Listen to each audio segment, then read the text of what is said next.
एक बार question number 25 फिर से करेंगे ना। क्वेश्चन कॉपी करिए। कह रहा है कि if x minus y into e की power x upon x minus y is equal to a, then prove that y into d Y by D x plus x is equal to 2y। Simple, हमें एक function दिया हुआ है और derivative करना है, LHS में वैल्यू पुट करना है और आंसर लेके आना है, या डायरेक्टली उठा के लिया है। तो ऑब्वियसली बात है, बड़े क्वेश्चन है तो डायरेक्टली ला पाना तो मुश्किल हो जाता है। आप वैल्यू पुट करेंगे डिवाइड एक्स की और आंसर आ जाएगा। चलो सबसे पहले सिंपल डिफरेंशिएट करते हैं, प्रोडक्ट रूल लगाते हैं। देखो यार, पहले को छोड़ा दूसरे का डेरिवेटिव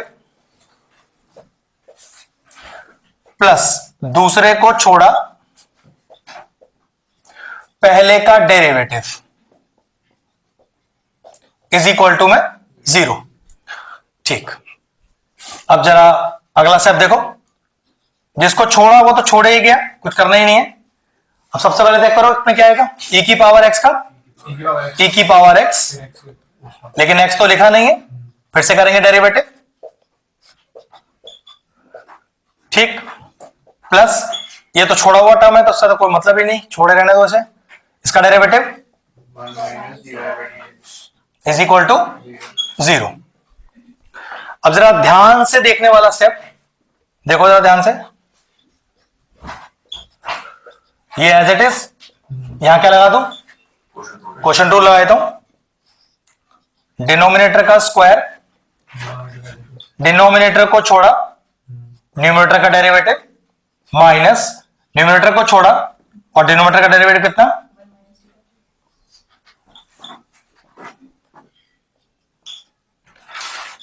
ये एज इट इज कॉपी, कुछ कर नहीं रहे। अब अगर ध्यान से देखो तो हर टर्म में ये मौजूद है। डिवाइड कर दो इस पूरे टर्म से, ये टर्म ही गायब हो जाएगा, यहां से चक्कर ही खत्म हो गया ना सारा। क्वेश्चन इतना रिड्यूस हो जाएगा, एक पेज में आंसर आ जाएगा हमारा। वो कटेगा बाद में, वो तो लिखो ना। हाँ, ठीक है, करो फटाफट से। Dividing whole equation by e to the power x upon x minus Y. छोटा स्टेप कर रहे हैं, कल जब किया था तो काफी लंबा हो गया वो, क्योंकि ये स्टेप हम कल किया नहीं हमने। कहने गलती कुछ नहीं थी, हमने क्या किया था, इसको ए ले लिया था और फिर वो क्वेश्चन थोड़ा लेंथ, मतलब मैंने क्या बोला था, एग्जाम में बैठकर तो आपने जो किया ठीक, हमें तो आंसर चाहिए लास्ट में, आ गया। लेकिन अगर देखो तो यहां पर ये दिख रहा था अपने को कॉमन 0, मतलब ये कट के 1 हो जाता तो जल्दी आंसर आया था, इसलिए कर रहे हैं। अदरवाइज कल जो किया था परफेक्ट तरीका है, बिल्कुल वही करना है बेटा। Dividing whole equation by e to the power x upon x minus Y. तो देखो हमारे पास क्या आ जाएगा, टर्म बहुत इजी हो जाएगा, जल्दी आंसर आएगा। तो x माइनस वाई माइनस का x प्लस का x से dy bye D x whole upon x minus y का whole square plus 1 minus dy bye D x is equal to 0। अब एक x माइनस वाई से एक x माइनस वाई कट गया, तो नीचे मैंने 2 बार x माइनस वाई लिखकर एक बार काट दिया। यहां x से x भी चला गया, ठीक है। तो क्या बचा अपने पास, माइनस का y प्लस का x dy bye D x whole upon x minus Y plus 1 minus dy bye D x is equal to 0। अब डिनोमिनेटर को दोनों के साथ सेपरेट करो, तो minus Y upon x minus का y plus x upon x minus Y dy bye D x plus 1 minus का dy bye D x is equal to 0। अब जरा इन दोनों में से dy बाय डी एक्स कॉमन ले लो, तो क्या बचेगा अपने पास, x अपॉन x माइनस का y और यहां माइनस का 1, और सारे टर्म को इक्वल टू में ले जाओ। तो ये इक्वल टू में गया तो पॉजिटिव हो गया, और ये वाला 1 भी इक्वल टू में गया तो माइनस का 1 हो गया। यहां एलसीएम लो, तो डी बाई डी एक्स तो कॉमन में चल ही रहा है, यहां सिंपल एलसीएम ले लो, ये हो जाएगा x माइनस का x माइनस वाई, यहां भी एलसीएम लिया जाएगा, ये हो जाएगा y माइनस का x माइनस का y, x माइनस वाई दोनों के डिनोमिनेटर से गायब हो गया, बचा क्या, तो dy by D X bracket के अंदर x minus X plus Y is equal to y minus X plus Y. तो dy बाई डी एक्स यहां बच गया अपने पास y इज इक्वल टू यहां बच गया 2y माइनस का x, तो ये आ गया y dy by D x plus X is equal to 2y। Check कर लो, यही प्रूव करना था। आंसर भी छोटा रहा, जल्दी भी आया, भाई समय बचेगा तो अच्छी बात है ना, बोर्ड एग्जाम में अपने को और क्या चाहिए फिर। ठीक है, क्वेश्चन नंबर 27, ये डिफरेंशिएशन का एक यूनिक सा थोड़ा क्वेश्चन है, मतलब अब तो आपको टफ नहीं लगना चाहिए, इतने सारे क्वेश्चन हो चुके हैं। डिफरेंशिएट करना है विद रिस्पेक्ट टू एक्स। देखो जरा, देखता हूं कितना दिमाग चलता है। इतना करने के बाद अगर दिमाग अभी भी नहीं चल रहा है, इसका मतलब प्रैक्टिस का बहुत कमी है अभी। देखो जरा, let y is equal to, अक्षर क्या करो बेटा, सबसे पहले हाँ पहले तोड़ लो भैया, बाद में देखना आपको क्या करना है, पहले तोड़ लो इसे। और आई थिंक ये सिर्फ ऐसे ही टूट सकता है, और तो कुछ टूटने के लिए है नहीं। अब इन दोनों को चेक करना जरा,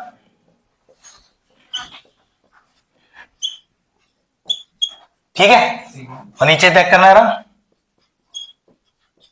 पावर को अंदर बाहर कर लिया। अब क्या कर सकता हूं, put 6 to the power x is equal to tan theta, बिल्कुल, put 6 to the power x is equal to tan theta, और tan ही क्यों पुट कर रहा हूं, y is equal to sine inverse 2 tan theta upon 1 plus tan square theta. अरे भाई 1 plus tan square theta किसका फॉर्मूला है, साइन 2 थीटा का ही है। अगर cos 2 थीटा होता तो 1 minus tan square theta upon 1 plus tan square theta. ठीक है, तो ये फॉर्मेट ही साइन 2 थीटा का बन रहा है, साइन इनवर्स से साइन चला गया, तो y is equal to 2 theta, y is equal to 2 into, अब थीटा का वैल्यू निशान, थीटा का वैल्यू बताना, बहुत बढ़िया। अब डिफरेंशिएट कर देते हैं सर, 2 बाहर और tan का 1 अपॉन 1 प्लस एक्स स्क्वायर, लेकिन x तो लिखा नहीं है, फिर से करेंगे 6 की पावर x का डेरिवेटिव, फिर अगला स्टेप क्या आ गया, 2 अपॉन 1 प्लस 6 की पावर, अच्छा चलो x की पावर 2x लिख दे, या 36 की पावर x लिख दे, कुछ भी लिख सकते हैं, इंटू 6 की पावर x, फिनिश आंसर खत्म। ठीक है, अगर ये एमसीक्यू में हो तो थोड़ा ध्यान रखना कि यहां पर वो 6 की पावर 2x लिख रहा है, 36 की पावर x लिख रहा है, वो कैसे अरेंज कर रहा है इस चीज को, वो आपको खुद देखना पड़ेगा। बस मतलब तो आप यहां के बाद क्या लिखोगे अगले स्टेप पर, 6 की पावर x log 6, ऊपर वाले के बाद यहां इसके बाद सीधा ये आना चाहिए। क्या कह रहा है, समझ नहीं आया आपका स्टेप, सही कह रहा है, वही कह रहा है। हाँ चलेगा, आप डिस्क्रिप्टिव लिखोगे आपका फायदा, आप नहीं लिखोगे आपका मार्क्स जब आपको दिखाई दे भैया ये 87 रह गया, तो समझ जाना ये 87 क्यों रह गया आपका, बस सिंपल सी बात है। आपको जब मैं आपको 10 बार कह रहा हूं, आपको ऐसा पूछना पड़े मुझसे कि भैया ये लिखूं क्या, तो समझ लिखना ही है फिर तो इस दिमाग में सोचते ही क्यों कि ये स्टेप पे खा जाऊं यहां से, बच जाता है या क्वेश्चन गलत हो जाए, क्वेश्चन गलत मतलब मार्क्स कट जाए। लगा ले अपना दिमाग, मैं देख पेपर तो तू लिख के आएगा ना, मैं तो लिख नहीं रहूंगा उस पेपर को, तो तू अपना जितना दिमाग चलाना चाहे भाई चला लियो, मना किसने किया है। तू भाई ये कहियो देखो भैया मैं अपने दिमाग चला के 100 में से 100 ले आया, और नहीं ला पाया तो फिर तेरे सामने आएगा, लेकिन भगवान ने दिमाग तुझे बिल्कुल 100 में से 100 लाने वाला ही दिया है। अब तू ज्यादा ही चलाकर उसे घसीट के 95 लिया है, 92 पे लिया है, तो वो तेरी हालत है, मैं इसमें क्या कर सकता हूं। मैं सिखा सकता हूं, आगे मानना ना मानना तेरे ऊपर है।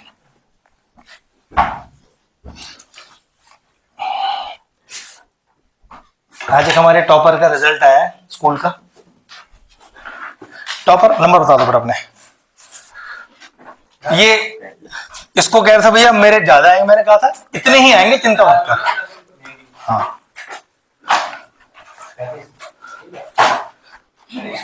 सही है और क्या, इसके हिसाब से सही है। उसके देख वो क्या कह रहा है, इसके साथ तो ठीक है। देख सब एक दूसरे के औकात जानते हैं, सबको एक दूसरे के औकात पता है। अभी तेरा 65 आता, मालूम वहां से क्या वजह थी? अबे जा चीटी कर ली होगी।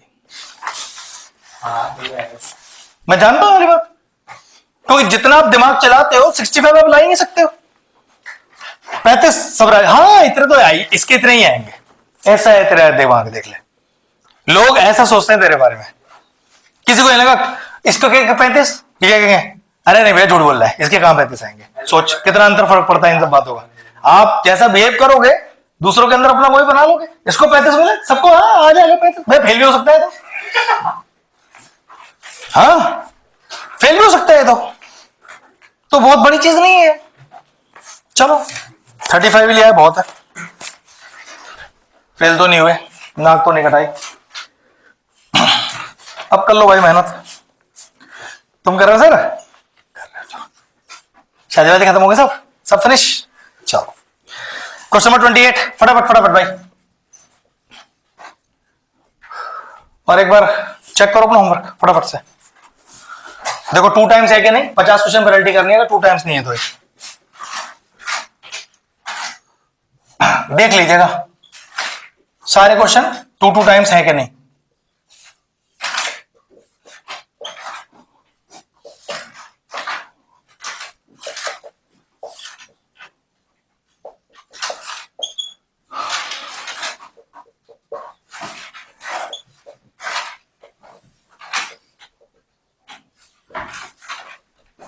ज्यादा टाइम नहीं लग गया आपको काउंट करने में? दे दूंगा, ध्यान रखना। अभी तो 50 पे बात टिकी हुई है। मैंने गिनती करके देखे कि कम पड़ गए तो 100 क्वेश्चन करने पड़ेंगे कल ही, वरना क्लास में बैठ नहीं पाएगा, क्लास छूट जाएगी तेरी। चलिए, log of √1 + x² - x = y √1 - 1 + x²। फिर कुछ प्रूव करके लाना है। क्या करें? वो डिनोमिनेटर में लेके जाएंगे जो y के साथ है। क्वेश्चन रूल लगाएंगे, क्योंकि हायर ऑर्डर का क्वेश्चन है तो मैंने तो क्वेश्चन रूल लगाना ही सिखाया है आपको। नहीं डिनोमिनेटर हटा देते हैं। तो डिनोमिनेटर है नहीं तो तू घुसेड़ने के चक्कर में क्यों लग रहा है उसे? जब क्वेश्चन में पहले से डिनोमिनेटर नहीं है तो तू सोच क्यों रहा है वो वाली बात कि भैया क्वेश्चन को टफ ना बनाए। फिर क्वेश्चन गलत तभी तो होगा, वरना कहीं आंसर आ गया गलती से हो, कहीं मेरे 50-55 नंबर आ गए, क्या बात कर रहे हो भैया, 30-35 तक लाओ। उसके लिए क्वेश्चन गलत करना जरूरी है, उसके लिए ज्यादा दिमाग लगाना जरूरी है। log m - n, फिर वो log x आएगा तो उधर ले जाके फिर से बोलिए। तो log m - n करेंगे ना। ज्यादा पढ़ लिया क्या? नहीं log m - n क्या होता है? तो log m - log m। लग रहा है? अच्छा सॉरी, log m। तो तू बता ही कह रहा है मुझे, अभी तो कह रहा हूं ज्यादा पढ़ लिया क्या। चलो डेरिवेटिव करो log x का।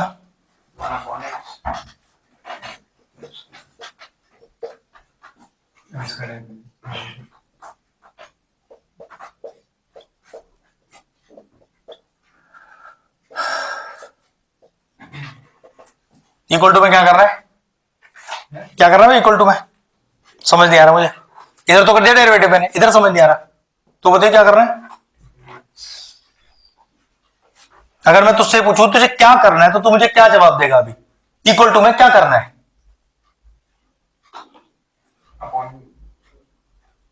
इक्वल टू में क्या करना है? तो बोर्ड में बैठकर ये सोच रहा होगा क्योंकि प्रोडक्ट टूल लगाना है ना। पेपर आपको देना है, मुझे नहीं। 44 मार्क्स का कैलकुलस है,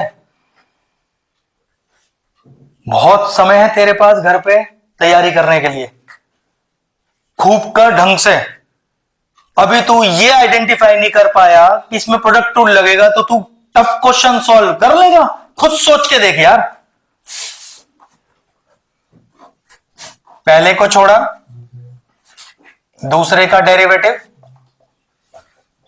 प्लस दूसरे को छोड़ा, पहले का डेरिवेटिव।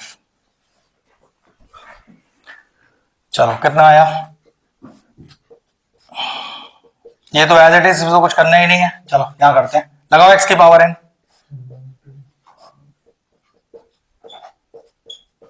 स्टेप चेक करो, ठीक है, माइनस का 1, यहां फिर एक्स की पावर एन लगाओ, बिल्कुल सेम आएगा बेटा।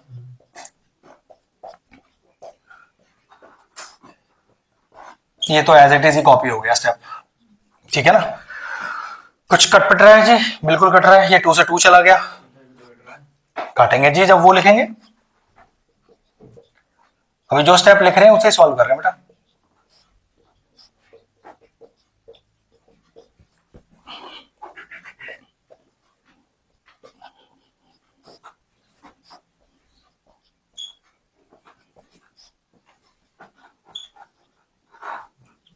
ये लीजिए, पहले एलसीएम ले लेते हैं, उसके बाद करते हैं, है ना, उसके बाद करेंगे। मुश्किल क्वेश्चन नहीं है, बस थोड़ा सा ट्रिकी सा है, इजीली आंसर आ जाएगा। कल जो क्वेश्चन किए थे वो अच्छे लेवल पर थे, आज वाले क्वेश्चन ठीक ठाक है। ये वाला तो ये सब एज इट इज कॉपी हो रहा है, कुछ दिमाग चलाना ही नहीं है। देखो राहुल, ये है जैसे लिखा है under root of 1 plus X square minus X, और ये X minus under 1 plus X square. अगर आप, हाँ, माइनस कॉमन लेना पड़ेगा तभी तो रिवर्स करोगे इसे। तो अगर आपने इसे काटा तो ध्यान रखना एक माइनस आपको यहां लिखना ही पड़ेगा, वरना ऐसे कटेगा नहीं बेटा, ठीक है। थोड़ा ध्यान से, मैंने ध्यान नहीं दिया था। अच्छा एलसीएम भी ले लो, L2 एंड इधर।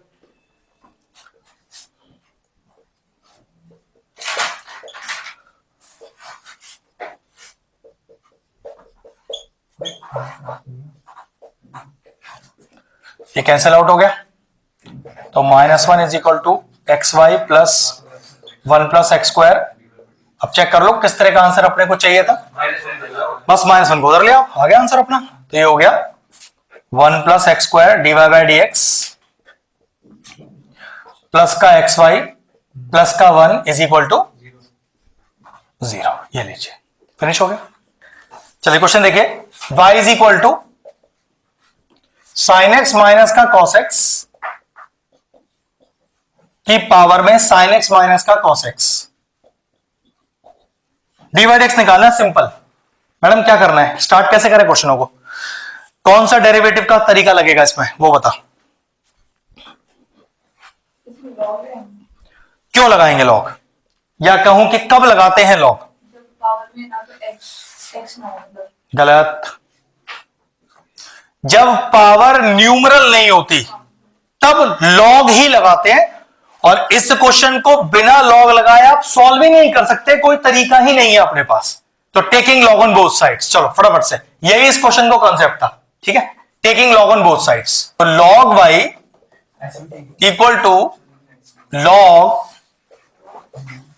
Sine x minus cos x की power sine x minus cos x. अब देखो लॉग एम की पावर एन, तो ये एम लॉग एन हो जाएगा। तो log y is equal to sine x minus cos x log sine x minus cos x. Simple derivative करो। सबसे बड़ा फायदा क्या है, क्वेश्चन में कुछ प्रूव नहीं करना। अगर आपने सही स्टेप चले तो डीवाई डी एक्स जहां लाकर छोड़ोगे वही आंसर करेक्ट मान लिया जाएगा, बस स्टार्ट गलत नहीं होना चाहिए क्वेश्चन का, ठीक है। तो 1 by Y D Y by D x is equal to, तो लगाओ प्रोडक्ट रूल, पहले को छोड़ा दूसरे का डेरिवेटिव, लेकिन एक्स तो लिखा नहीं है, फिर से करना पड़ेगा। तो ये हो गया cos x माइनस का माइनस साइन एक्स, ठीक है। प्लस दूसरे को छोड़ा पहले का डेरिवेटिव कितना आएगा, साइन एक्स का आ गया कॉस एक्स, फिर माइनस, और कॉस एक्स का माइनस साइन एक्स, तो ये हो गया प्लस साइन एक्स। ठीक है, तो कुछ कटपिट रहा है क्या, देखो ना, हाँ ये कैंसिल आउट हो गया, क्या बचा 1/y dy/dx is equal to cos x plus sine X plus cos x plus sine X into log of sine x minus का cos x। y को उधर ले आइए, cos x plus sine X common ले लीजिए, बस हो गया आंसर। तो dy/dx is equal to y, इसमें cos x plus sine X देखो कॉमन भी आ रहा है दोनों में से, तो क्या बच गया यहां पर 1 प्लस लॉग, अब लॉग का एंगल मॉड में रख दो, साइन एक्स माइनस का cos x, और इस y की वैल्यू को जो लेट किया था उसे भी लिखो वहां पर, तो dy/dx is equal to y का वैल्यू कितना हो गया, sine x minus cos x की पावर, बिल्कुल ठीक बेटा, sine x minus cos x और into cos x plus sine X, और ब्रैकेट में 1 प्लस लॉग मॉड के अंदर साइन एक्स माइनस का, बस इससे आगे अब करने की जरूरत नहीं है, क्वेश्चन हो गया फिनिश। इतना ही पार्ट था अपने पास, चलिए हो गया जी कंप्लीट। कुछ रह गया देखो इस क्वेश्चन में, पूरा सेवन में चेक करो फटाफट, सब फिनिश, 31 क्वेश्चन पूरे, चलो बढ़िया, क्वेश्चन पकड़। सर जैसे मैंने लेट ले लिया तो ठीक है, sin x minus cos x क्या? कोई भी वेरिएबल u ले लिया और log लगा के कर दिया, आंसर मैच होना चाहिए तेरे में, लेकिन क्रैश में लगा तो बस काट दे फिर क्वेश्चन अपना, ना। डेरिवेटिव है ना, तो फिर मैच होगा अपना आंसर। यही दिक्कत है यहां पर सबसे बड़ा, अगर तेरा तरीका बिल्कुल परफेक्ट है, तूने करने में कोई मिस्टेक कर दिया, मिस्टेक कुछ करने में मिस्टेक कर दिया। अरे यार इतना टफ, देखो अगर आपको कुछ प्रूव नहीं कर रहा ना, सुन, अगर आपको कुछ प्रूव नहीं करना तो फिर इतना ज्यादा लेट लेने का जरूरत नहीं है। हाँ यहाँ पर कुछ तो का आंसर तो नहीं आया ना, फायदे कह रहा फिर, अरे गलत हो गया ना, तो वही तो बोल रहा हूं, जब गलती हो गया तो फिर फायदा कह रहा छोटा करने का क्वेश्चन। चलो अब ये टॉपिक पूरा कंप्लीट हो गया अपना, ले आओ वेक्टर स्टार्ट करेंगे। 3D नहीं है, सिर्फ वेक्टर है इसमें, पूरे के पूरे 49 क्वेश्चन है वेक्टर्स के, लेकिन छोटे हैं, बड़ा नहीं है, 2 से 3 क्लास में हो जाएगा। ओके, सारी पहले बेसिक बताते हैं पूरा, पहले बेसिक चलते हैं। बेटा अपने चैप्टर से तो बाहर कभी आता ही नहीं है, हम अगर सब कुछ करा देंगे तो सारा पेपर आपको वैसे ही मिलेगा, बस आपको याद रहना चाहिए सारा। हम तो क्या 1 में था 2 में था, क्वेश्चन करा हुआ था ना, सोच सबसे टफेस्ट क्वेश्चन आए लेकिन सारे आपके करे हुए आए, आपको क्या टेंशन है इसकी, सबसे आसान क्वेश्चन आए लेकिन तेरे एक हाथ का करा नहीं हुआ उसमें से, तो वो ज्यादा घबराने की चीज है। पिछले साल पेपर देखा तो वो जो पिछले साल बोर्ड के तो वो भी सब मतलब मोस्टली क्वेश्चन हमारे करेगा ही सब करेगा। मैंने आपसे पहले ही बोला था, बोर्ड में आप बैठकर ये नहीं करोगे भैया आता नहीं है, मैं क्वेश्चन गलत कराया, इसमें मैं तो कुछ नहीं कर सकता, आपका पेपर पूरा आपके हाथ का करा हुआ है। अल्लाह ये इसको बनाने में तकरीबन मुझे 2 घंटे लगे कि प्रॉपरली कौन से क्वेश्चन तुम्हें कराने चाहिए, कौन से मुझे कर लोगे, कौन से छोड़ देने चाहिए। टाइम लगता है भाई बच्चों को एक एक चीज सिखाने में, लेकिन बच्चे सीखने चाहे तब ना, वो बेवकूफ बना रहे बैठकर। बना लो भाई, मेरा क्या है, पेपर तुमने देना है, साले फेल होके आओगे, मजा आएगा तुम्हें, फिर रोना टसुए बहा आकर। चलो भाई देखो बोर्ड मेरा, एक वेक्टर लेट लिया एक्स मैंने, ए आई प्लस बी जे प्लस सी के, एक वेक्टर का ये फॉर्म है जिसमें ये ए बी सी अपने लिए क्या डिनोट करता है, तो ध्यान रखो डी आर, क्या बोलते हैं उसको, डायरेक्शन रेशियोज। डायरेक्शन रेशियोज के ऊपर क्वेश्चन तो आपको मिलना ही मिलना है, ठीक है। एक चीज और है डीसी, डायरेक्शन कोसाइन, किससे डिनोट करते हैं, एलिमेंट से। ये कुछ बेसिक्स हैं, पहले एक बार देख लेते हैं, फिर क्वेश्चन करना आपको बड़ा आसान लगेगा। अब एलिमेंट के ऊपर क्वेश्चन इतना आसान नहीं आता है, थोड़ा सा लीक से हटकर आएगा। कैसे? 3 एक्सेस बनाओ पहले। एक्स एक्सेस सिर्फ सुन लो, कुछ करने की जरूरत नहीं है, सब कुछ फॉर्मूले बेस्ड है यहां पर, ठीक है। मैंने माना कि एक वेक्टर है मेरे पास ओपी, ठीक है, जो एक्स एक्सेस के साथ अल्फा का एंगल बना रहा है, वाई एक्सेस के साथ बीटा का एंगल बना रहा है, और जेड एक्सेस के साथ गामा का एंगल बना रहा है। अगर ये बात मुझे पता है तो मैं डायरेक्शन कोसाइन एलएमएन छोटे वाले निकाल सकता हूं। कोसाइन मतलब कॉस थीटा, तो एक्स एक्सिस के साथ कॉस थीटा कितना है? अल्फा, वाई एक्सिस के साथ बीटा, और जेड एक्सिस के साथ, तो आप एलएमएन निकाल सकते हो कॉस अल्फा, कॉस बीटा और कॉस गामा के रूल से। तो एक तरीका तो ये हो गया आपके पास एलएमएन मतलब डायरेक्शन कोसाइन निकालने का। अब एक क्वेश्चन आया कि सर मेरे पास डायरेक्शन रेशियोज हैं और अब मुझे डायरेक्शन कोसाइन निकालना है, तो उसका भी डायरेक्ट फॉर्मूला है, L is equal to A upon under root of A square plus B square plus C square, M is equal to B upon under root of A square plus B square plus C square, और N is equal to C upon under root of A square plus B square plus C square. मतलब direction ratios given हो, direction cosine निकाले जा सकते हैं, inclination angle given हो, direction cosine निकाले जा सकते हैं। मेन कहानी डायरेक्शन कोसाइन की है, सबसे इंपॉर्टेंट। आपसे पूछा हमेशा डायरेक्शन कोसाइन ही जाएगा, तो डायरेक्शन रेशियो दिया हो तब भी निकल जाएगा, एक्सिस के साथ एंगल दिया हो तब भी निकल जाएगा। एक लास्ट कंडीशन और रह गई है। मान लीजिए आपके पास कोई वेक्टर ये ओपी है जिसके कोऑर्डिनेट है x1 y1 z1, x2 y2 और z2, ठीक है। अगर पासिंग थ्रू द पॉइंट है किसी वेक्टर के, किसी लाइन के मेरे पास, तब हम निकाल सकते हैं पहले डायरेक्शन रेशियोज, फिर निकलेंगे डायरेक्शन कोसाइन। कैसे? अब डायरेक्शन रेशियोज को किससे डिनोट करते हैं? एबीसी से। और अगर आपके पास पासिंग टू द पॉइंट है तो डायरेक्शन रेशियो निकालने का फॉर्मूला होता है x2 minus x1, y2 minus y1, z2 minus z1।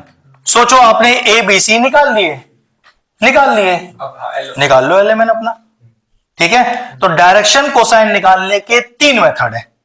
पहला मेथड कि भैया आपको एक्स वाई जेड के साथ इंक्लिनेशन एंगल दिया हो, आपको डायरेक्शन रेशियो दिए हो, उससे भी डायरेक्शन कोसाइन आ सकता है। पासिंग टू द पॉइंट है तो पहले डायरेक्शन रेशियो आएंगे, उन डायरेक्शन रेशियोज को यूज करके डायरेक्शन कोसाइन आएंगे। 3 तरह के अलावा चौथा तरीका नहीं है डायरेक्शन कोसाइन निकालने का, ठीक है। पहले कॉपी कर लो फटाफट से, सारा बेस अच्छे से कराएंगे, क्योंकि बेस क्लियर हो गया फिर क्वेश्चन बहुत जल्दी जल्दी हो जाएंगे। बहुत बड़े क्वेश्चन नहीं है वेक्टर्स के अंदर। 6 मार्क्स का चैप्टर है, छोटा सा, तो इसमें कोई बहुत बड़ी वेटेज वाले क्वेश्चन जैसे अभी हमने लास्ट किए हैं इस तरह के तो है ही नहीं, ठीक ठाक क्वेश्चन है। तो वो फिर एक ही क्वेश्चन आएगा, फिर ऐसा आता है, एक 4 का आएगा, एक 4 का आएगा, एक एक नंबर के 2 आएंगे, ऐसा है इसका लॉजिक। अब वो 4 में डायरेक्ट 4 वाला आ जाए या एक नंबर में, एक 2 नंबर में, एक इस तरह का आ जाए, वो डिपेंड करता है। ऐसा कुछ होता है परपेंडिकुलर दे रखा है। अभी सब बताऊंगा, सब है इसके अंदर। इसको करने के बाद आपको वेक्टर से परेशान होने की जरूरत नहीं पड़ेगी। मोस्टली मैंने लॉजिक इसलिए भी रखा है बड़ा असाइनमेंट कि कॉमर्स वालों को वेक्टर इतना अच्छा स्ट्रांग नहीं होता है, तो ये सब करने के बाद ना एकदम परफेक्ट हो जाएगा तुम लोगों को। फिर ऐसा क्वेश्चन ही नहीं होगा जो तुम लोगों से ना हो पाए। साइंस वालों को फिर भी काफी आइडिया है, कॉमर्स वालों को नहीं है इतना आइडिया इन चीजों का, तो कोई बात नहीं, अपन तैयारी करा देंगे सारी। बस याद रखो, अच्छी प्रैक्टिस करो और बेवकूफ मत बनाओ।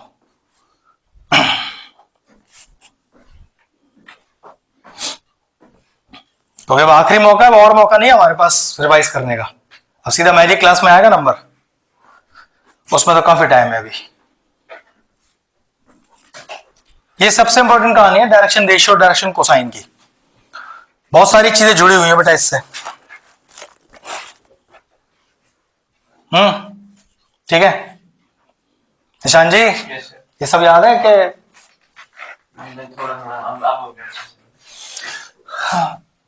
अब कल पेपर थोड़े देना भाई, पेपर तो अभी 1.5-2 महीने बाद है, तब तक तो ये भी साफ ही हो जाएगा। कोई बात नहीं सर, हम अपनी ड्यूटी निभा रहे हैं, आप अपनी निभाओ, अच्छी बात, नहीं निभाओ तो आपको उसका रिजल्ट 2 महीने बाद पता चल जाएगा।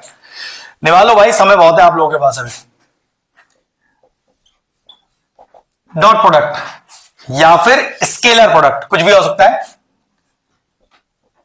Mod A mod B cos theta. और अगर डॉट प्रोडक्ट गिवन हो और एंगल निकालना हो तो भाई इनको उठा के नीचे ले आओ, ए डॉट बी और मॉड ए मॉड बी, तो ये आपके पास दो वेक्टर्स के बीच में एंगल निकालने का फॉर्मूला हो गया। इसी तरह से अगर डॉट की जगह हो जाए ए क्रॉस बी, तो देखो ध्यान से देखना, इसमें एक चीज इंपॉर्टेंट है, A B sine theta into N cap. अब ये एन कैप क्या है? ये एक ऐसा वेक्टर है, ये एक ऐसा वेक्टर है जो दोनों इंडिविजुअल वेक्टर्स के परपेंडिकुलर है। ऐसा क्वेश्चन भी आएगा, find a unit vector, N cap लग रहा है तो यूनिट वेक्टर बोलते हैं, find a unit vector which is perpendicular to two vectors. भैया अगर यहीं से साइन थीटा निकालना हो तो यही फॉर्मूला है फिर से साइन थीटा के लिए भी। मतलब ऐसा इस्तेमाल कब करना पड़ेगा कि आपको क्रॉस प्रोडक्ट दिया है और तब आपको दो वेक्टर्स के बीच में थीटा फाइंड करना है, तो आप फिर क्रॉस वाला लगा ही नहीं सकते, तो क्रॉस ही दिया हुआ है, तब ये इस्तेमाल करना है। और देखो, if two vectors are perpendicular to each other, एक बार समझ लो सारी चीजें फटाफट फटाफट, तो ए डॉट बी क्या हो जाएगा? 0, ठीक है। लेकिन if two vectors are parallel to each other, तो एक vector is equal to lambda times दूसरा वेक्टर। इतना कॉपी करो, प्रॉपर्टीज तो और भी है अभी,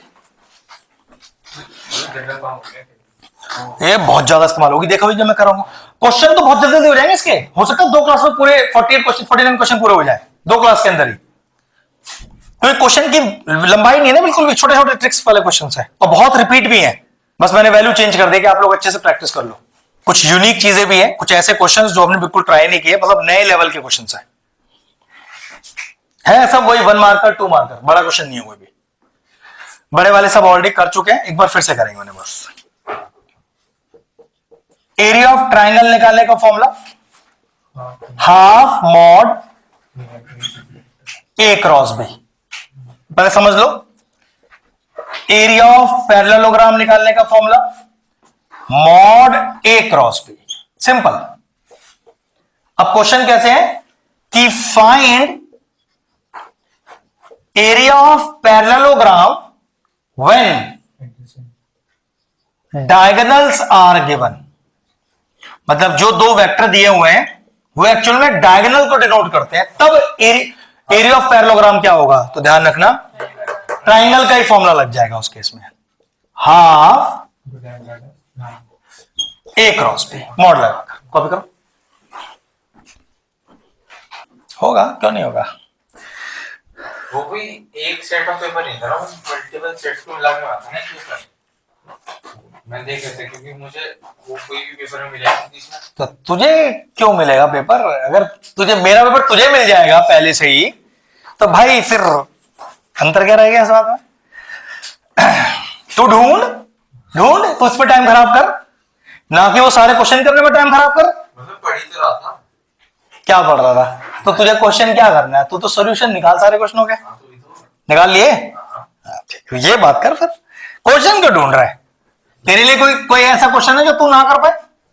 बस फिर तो बात खत्म कर, और है तो मेरे पास लिया, मैं करा दूंगा। बस ठीक है ना, फिर ठीक है। चलो अब लिखो जरा, इफ, एक नई चीज है, इफ 3 वेक्टर्स आर कोप्लेनर।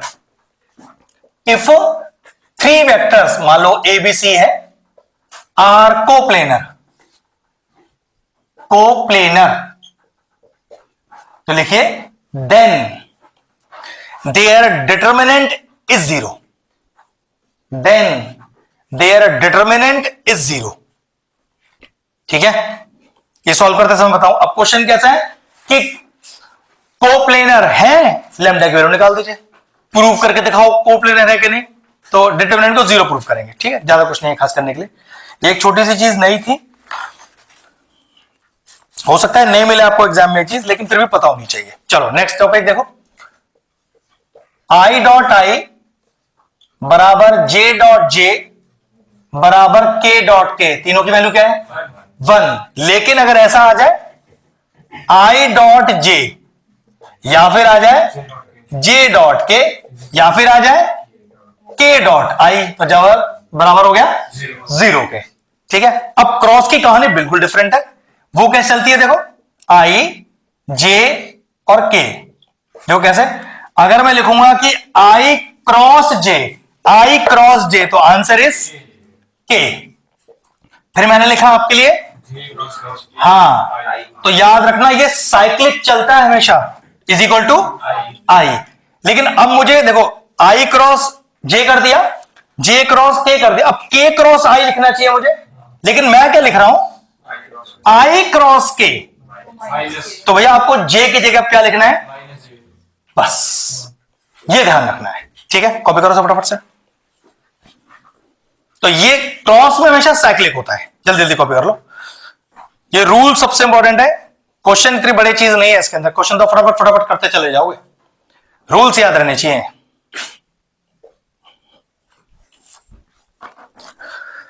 और क्या बता सकते हैं, कोलिनियर तो वो कुछ नहीं है, वो बहुत आसान है, उसमें तो कुछ ऐसा नहीं है ना कि उसके लिए कोई अलग से लिखवाना पड़े। हाँ वो तो शॉर्टेड, वो इसके अंदर नहीं है कोई क्वेश्चन। शॉर्टेड ने तो बहुत वैसे ही करा देंगे आपको, उसके लिए अलग से कुछ बताने की जरूरत नहीं। ओके लिखिए, formula for volume of cuboid, volume of cuboid, तो आंसर है find the determinant of all the vectors.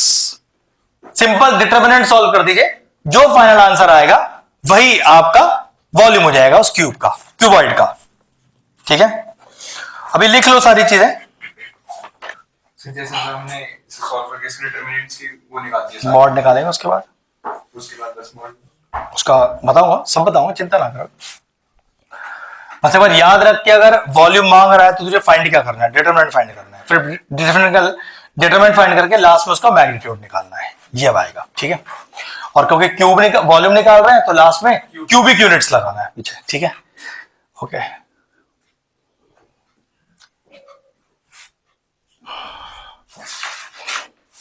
हाँ लिखिए, प्रोजेक्शन ए ऑन बी का डायरेक्ट फॉर्मूला है A dot B upon B vector का मॉड। और सोचो मैं आपसे ऐसा कहता कि find position B on A, तो भैया ऊपर तो ए डॉट बी आएगा, नीचे हाँ नीचे ए आ जाएगा, ए वेक्टर का मॉड मतलब। ठीक है, बहुत कुछ बता दिया, अब कुछ आएगा नया तो बाद में देख लेंगे, ऐसे मुझे एकदम एग्जैक्ट याद तो नहीं आ रहा कुछ भी। चलो ठीक है, टाइम है 5 मिनट अपने पास, एक आध दो तो क्वेश्चन निपटा ही लेंगे। ये बताओ सारा। चलो पहला क्वेश्चन बहुत यूनिक क्वेश्चन है, थोड़ा ध्यान से। उसके लिए पहले एक रूल याद रखो, सुनो जरा, बोर्ड पे एरोस पर ध्यान रखना मेरे। ओ से ए और फिर ए से बी, तो रिजल्टेंट ऑफ द वेक्टर क्या हुआ, एरो पर ध्यान रखो। अगर ओ ए वेक्टर को मैंने ए माना, ए बी वेक्टर को बी माना, तो रिजल्टेंट का हमेशा मतलब क्या होगा, ये फिगर बन के आया,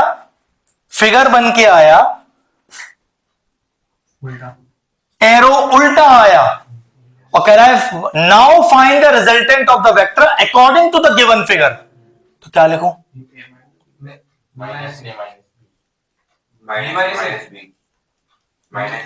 minus of A plus B. अब देखो ना बोर्ड पर, अरे भाई ये उल्टी डायरेक्शन का मतलब है खत्म कहानी। अब क्वेश्चन में एक चेंज और करते हैं, छोटे छोटे चेंजेस पर ध्यान रखना। अब a माइनस बी आंसर है। तो एरो बहुत इंपॉर्टेंस रखता है इधर। अब इसको थोड़ा चेंज करते हैं फिगर को। देखो बोर्ड पे रहा,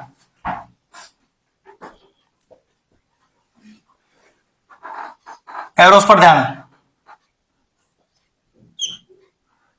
तो O A vector plus A B vector is equal to, तो यहां से ए बी वेक्टर की वैल्यू निकालना। तो इसको बोलने का तरीका क्या है वो सुन लो। A B vector is equal to position vector of B minus position vector of A. अब क्वेश्चन होता क्या है, लिखा हुआ है पी क्यू वेक्टर, और मैंने सॉल्व करते समय आपको लिख दिया ओ क्यू माइनस का ओपी। अब बच्चा परेशान है, भैया इस पी क्यू में ओ कहां से आ गया?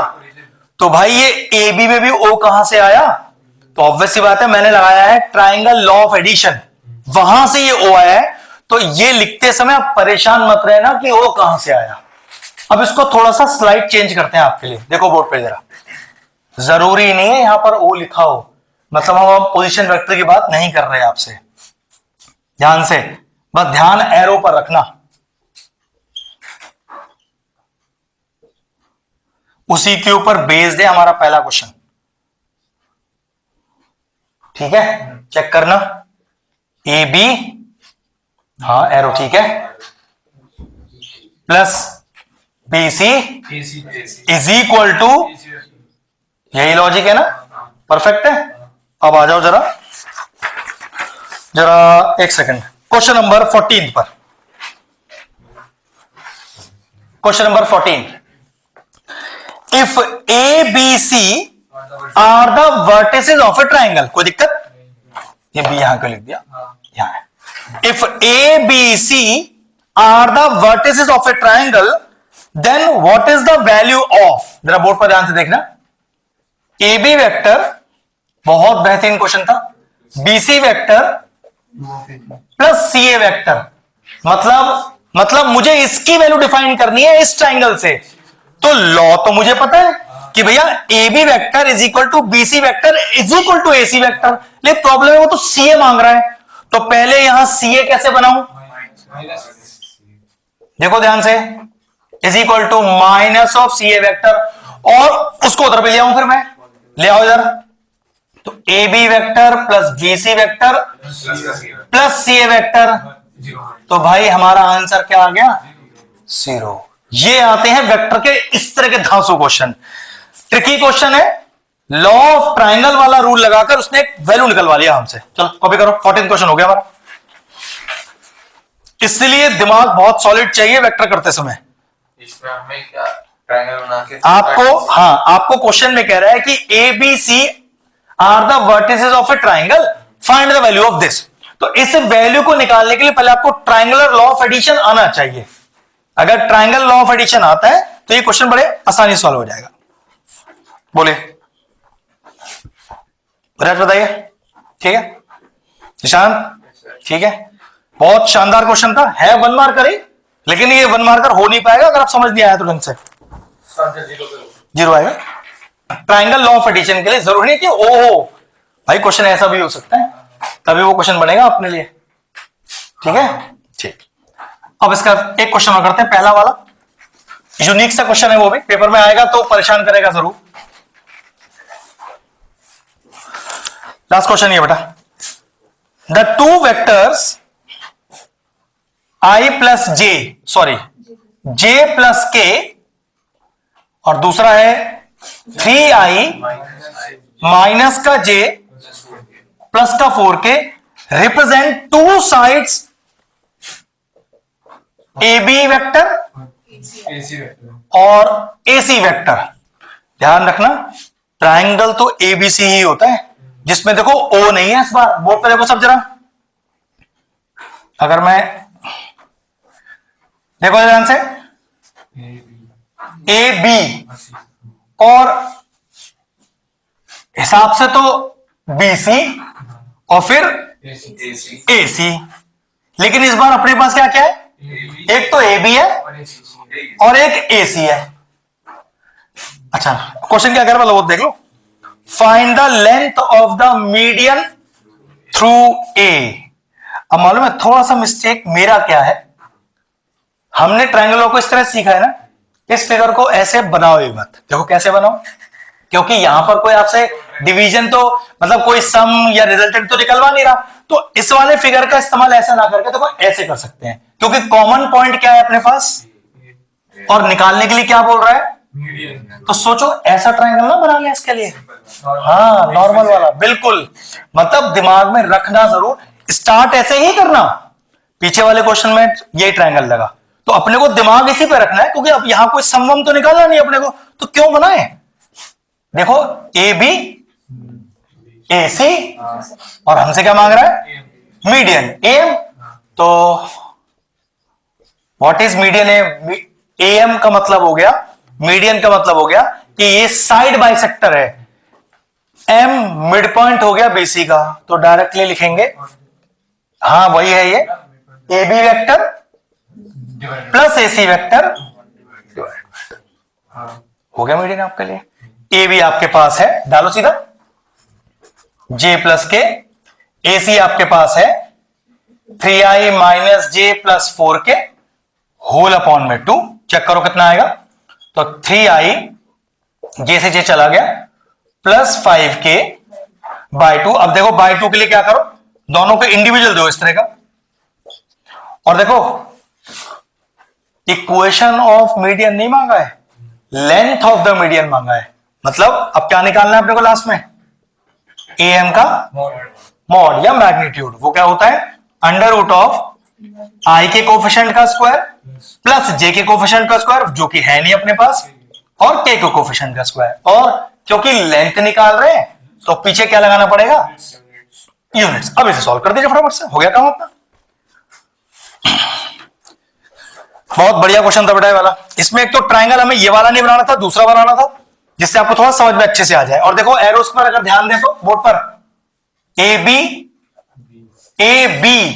ए सी ए एम, ए से स्टार्ट हुआ है बी तक पहुंचा है तो एरो बी की तरफ होगा, ए से स्टार्ट हुआ है सी तक पहुंचा है तो एरो सी की तरफ होगा। ठीक है, अब इसको निकालो कितना आएगा ये सॉल्व करके। ये हो गया जी आपके पास 9/4 प्लस 25/4, देखो देखो एक चीज देखो, जल्दबाजी नहीं, हाँ सही है भाई सही है, 34/, तो 1/4 तो हो गया 1/2, और √34 अगर स्प्लिट हो रहा हो तो कर लो, सॉरी स्प्लिट नहीं हो रहा है, तो 1/2 √34 units is the length of the median. Finish question, बस आज की क्लास भी फिनिश, अपने उतना ही करेंगे बस।